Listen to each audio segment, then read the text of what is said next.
Alors, pour l'activité M24, vous allez devoir représenter une chaîne de transmission d'informations.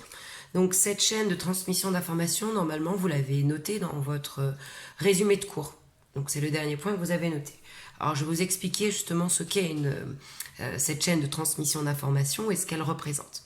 Alors déjà, ce qu'il faut savoir, c'est que dans la vie de tous les jours, on est entouré de signaux que nous pouvons percevoir à l'aide de notre corps. Donc par exemple, si on entend une voiture klaxonner, dans ce cas-là, ça va être nos oreilles avec un signal sonore. Si on utilise par exemple les feux tricolores pour avancer en voiture ou pour les feux piétons, dans ce cas-là, on va utiliser par exemple comme récepteur nos yeux, donc avec un signal lumineux, c'est de la lumière qui va arriver jusque dans nos yeux. Donc, pour ces chaînes de transmission d'informations, il va falloir noter en tout cas un certain nombre de renseignements. Donc déjà, vous avez ce que l'on appelle l'émetteur. C'est de là d'où part le signal qui envoie le signal. Ce signal est envoyé à un récepteur. Donc le récepteur, c'est celui qui va recevoir le signal.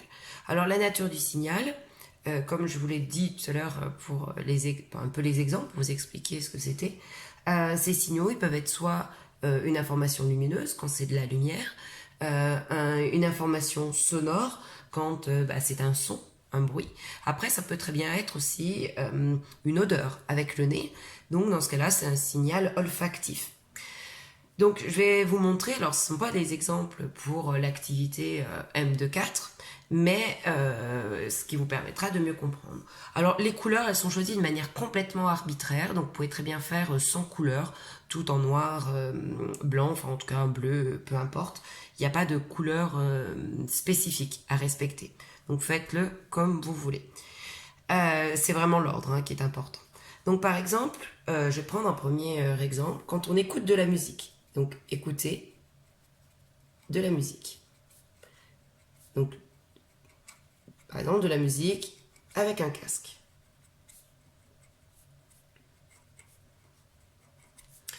Donc, dans ce cas-là, celui qui est l'émetteur, donc celui qui envoie le signal, c'est le casque. Et dans le casque, il y a un haut-parleur. Donc, en fait, c'est un haut-parleur. Entre guillemets, entre parenthèses, le casque. Ce haut-parleur va envoyer un signal donc à un récepteur. Le récepteur, c'est l'oreille de celui qui écoute la musique. Oreille, quand c'est le casque, il y a les deux oreilles. Maintenant, quel est le signal, justement? Le signal, dans ce cas-là, c'est un signal sonore.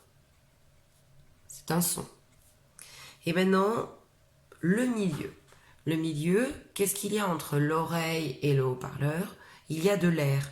Donc la nature du milieu, c'est là où va se propager, se déplacer justement le signal entre l'émetteur et le récepteur.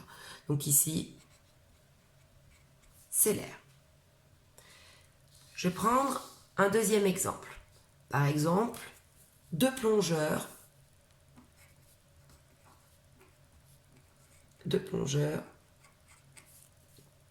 dans l'eau.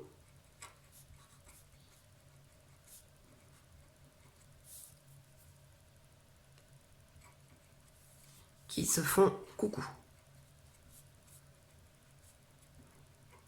Donc, deux plongeurs dans l'eau qui se font coucou, ou deux nageurs, après, ça peut très bien être là. Donc, déjà, la nature du milieu, ils sont tous les deux dans l'eau. Donc là, pour la nature du milieu, ça va être l'eau. Donc, l'émetteur, ça va être un des deux plongeurs. Donc en général, quand on se fait coucou, c'est avec la main. Donc, on va pouvoir noter main, par exemple, du plongeur 1. Donc,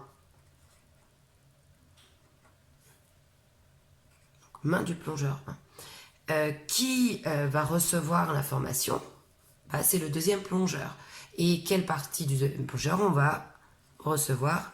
Par les yeux. Donc, les yeux du plongeur 2. Maintenant, quelle est la nature du signal qui est envoyé? Dans ce cas-là, c'est de la lumière, c'est un signal lumineux. Maintenant, je vais vous prendre un troisième et dernier exemple. Un élève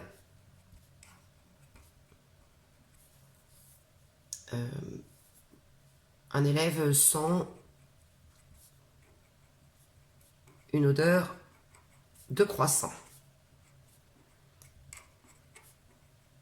Donc, imaginez, vous vous déplacez dans la rue et vous sentez cette odeur de croissant. Alors déjà, ça va vous donner quoi comme information? Que vous êtes en général pas très loin d'une boulangerie, la plupart du temps. Donc, dans ce cas-là, déjà, celui qui va recevoir l'information, alors on peut le commencer dans n'importe quel sens, hein. Donc, c'est l'élève. Qu'est-ce qu'il reçoit? Il reçoit une odeur. C'est un signal olfactif. Alors, ici, j'ai pas précisé, mais c'est le nez de l'élève. D'accord? Donc, le nez de l'élève, le signal olfactif. L'élève, là, il se promène dans la rue. Il est donc dans l'air. Hein, on n'est pas dans l'eau, cette fois-ci, on est bien dans l'air. Et qu'est-ce qui envoie le signal? Donc, celui qui envoie le signal, c'est le croissant. Indirectement, donc, c'est la boulangerie.